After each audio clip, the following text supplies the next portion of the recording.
Hello everybody, so I'm here today to tell you about the things that I've been reading the past couple of weeks. It is Friday Reads after all. So while I was on my way to GeekyCon, the conference that I work at, I actually read French Milk by Lucy Knisley. We've been through this before.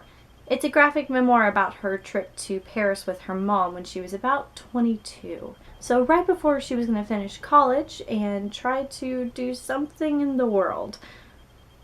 With student debt and lots of anxiety and all of that. But this particular book is a travel memoir in the best way. It's all about food and her relationship with her mom, which, let's face it, is like the story of my life. It's basically her journal from when she was there, so it's not like a retrospective on her time. So you've got things that she expected to see whenever she was wandering through Paris. She always thinks of funny face. That's why you have this particular photo.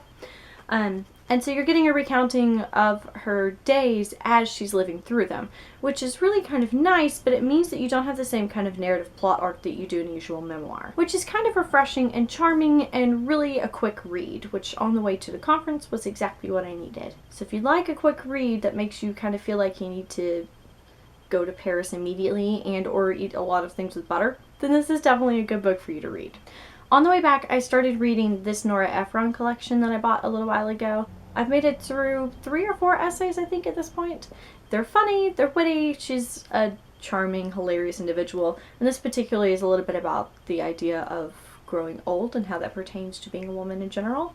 I really like it, but it's not what I usually get from a personal essay. There's like very little dialogue going on. It's mostly thought and collection of thought in instances. Which makes it feel like it's more true life because it's not somebody who's remembering dialogue that, definitely didn't happen that way, but that you have to kind of go with the flow and imagine that it happened that way, So 2 very different takes on nonfiction and on kind of keeping moments together. And that's what I've been reading. I think both of them are really good, particularly as the school year is starting, so you kind of get an idea of different kinds of nonfiction before you have to sit through classes on all of the more boring types of nonfiction.